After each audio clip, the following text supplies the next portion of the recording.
Hi, everyone. This is Kirsten with Pointe Publishing, and today we are coming to you with another author introduction interview. And today it's Maggie Sonnek. She is one of our newest authors here.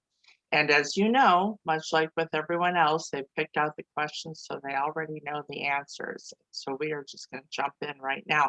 Maggie, do you want to say hi to everyone out in YouTube world? Yes, hello. Thank you for speaking with me today. I'm so excited to see you, Kirsten. Thank you. Thank you for having us interview you. And actually, I will say too that for about the last 2 weeks, 2 weeks ago, she was supposed to do this, but things keep coming up. And so she's been very accommodating. So thank you very much. Um, all right, first question up. Tell us about yourself, a little bit about your family, and of course, how did you get into the whole writing thing? Yes, definitely.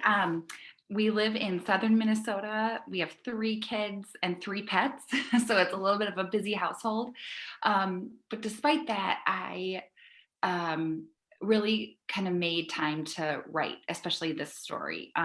Just tried to do actually just 200 words a day in my mornings, and so. Carving out that time was really important. I've always been a writer, a storyteller since I was really little, but this was my first full novel, and so really carving out that time, despite a busy schedule, has helped me complete it. Okay. Well, cool. I don't know much about it. Chelsea has told me some stuff about it. It's very intriguing though. And at 200 words, how a day, how long did this take you? Because it's a full-length novel. It is. It took me 5 years. Yeah, yeah, it did. I was in no real rush. I didn't quite know what the outcome would be once it was completed, um, but it's been really fun to see how the story has kind of grown and evolved. Okay. Oh, cool. I'm looking forward to reading it. That's the fun part about being the publisher, especially the publisher who goes out and does the sales and the marketing end of it. I need to know what I'm selling, which means I have to read it. So there you go. I'm looking forward to it. And I love the title. We'll get into that later. Okay, next question. What is the story behind this book? Yeah. I was inspired by Nellie Bly. She was a journalist and a muckraker in the 1920s. The story is called The Muckraker's Resurrection. Um, and Nellie Bly really was an amazing journalist. And as a young woman, a young journalist, she really wanted to showcase things that were happening across the world that people didn't know about. And so she actually went undercover and got into an insane asylum. And she wrote about her experience and how horrific it was, and how women, this was all women, um, how this was on Blackwell's Island, and how they were there and didn't need to be there. And then she wrote about it. She did a piece in the New York World in the late 1800s, and then that later turned into a book, 10 Days in a Madhouse. Hmm. Super, super intriguing. So my book follows 2 dual timelines, and Busy is my character, Elizabeth Busy is my character in the 1920s. And her, I guess, like, mission is very similar of that of Nellie Bly's. Okay. Oh, that's so cool. So I will deviating off the path here again. Did you happen to read 10 Days in the Madhouse? And how did you know about it? Or you just the title intrigued you, or how Yep. did that go? Yep. Great question. It was actually a book that my daughter was reading. I think it's called Good Night Stories for Rebel Girls. They're Mhm. just a one-page story about women who changed the history Oh, of cool. what we know it today. And Nellie Bly was featured in there. I was right away mesmerized. And Mhm. then I did read 10 Days in a Madhouse, doing some research, and as well as another book about Nellie Bly and other female journalists during that time, and was Okay. just so fascinated. Okay. First, when you first started answering that, and you said uh, it actually before you talked about the storybook with Rebel Girls, you said, "Well, my daughter," and I'm thinking, her daughter is young, and I don't think she should be reading 10 Days in a Oh Madhouse. yes, good point. Good point there. I'm like, oh my gosh, that's so progressive at your house. Yes, yes, good point. Okay. All right. Never mind. It's good that you kept going. I was going to be like, okay, sure. Why not? All right. So, what are you working on next then? Yes, so I am super excited about my next project. It is about, I'm hoping to do another dual timeline.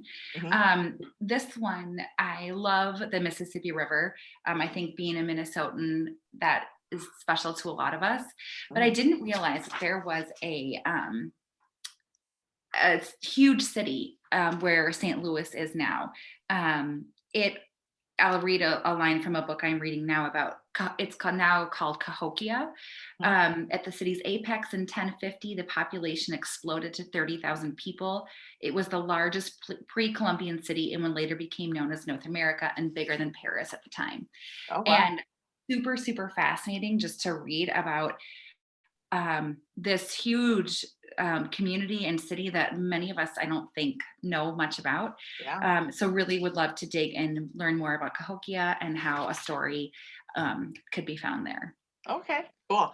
And I will say too, Chelsea, for you, those on here that don't know, she is the co-publisher, and um, she makes decisions. Anyway, when she read your manuscript, she loved the dual timeline thing. She really found that fascinating and something that she doesn't normally see. So, yeah, that could be a very good thing to It, do another. I loved writing that way, although it was a lot of work because it's basically writing two different stories and then Mhm, finding out if they can be merged. mhm, Fortunately, in this one, they could be. mhm. So I'm hoping that that works again. Thank you. I appreciate that Oh, feedback. yeah, yeah. All right. How much of the book is realistic, and is it based on true people? And well, you kind of sort of answered that. And anything a part of your life? Yeah, definitely. So did a lot of research about busy and, like I said, other female journalists, and during that time, what that was like for women.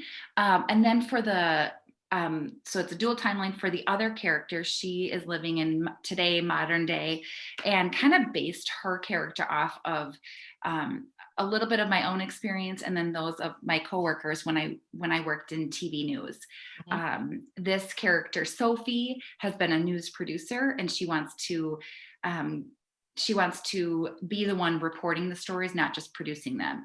And so I think for all of us who want to maybe follow like a different calling or follow a mission, Mhm. that kind of story or timeline is for her, for those women who are really trying to maybe take a step forward in something that is scary, Mhm.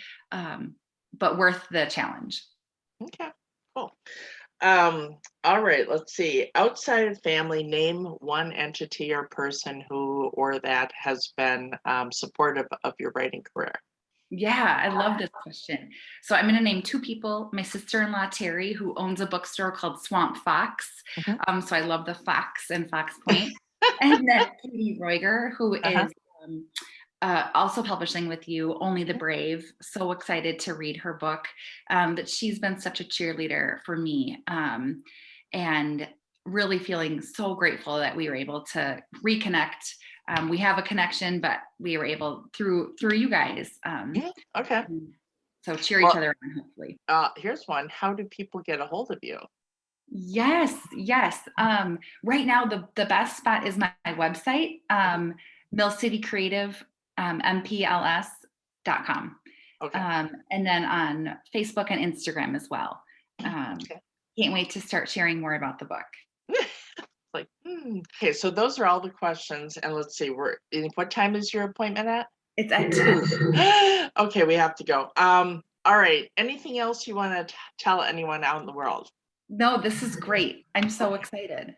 Okay. We're Oh, the other thing I was going to say is if you get onto foxpointepublishing.com, that's of course FOXPOINTE publishing.com, and all that is in the information section below, and click on professionals and then click on Maggie's picture. That will also open up to her webpage through Fox Point Publishing, which will of course populate with more stuff as she gets going in her journey of publishing. So anyway, we're gonna say goodbye because she's already late. I've made her late already. I am so sorry.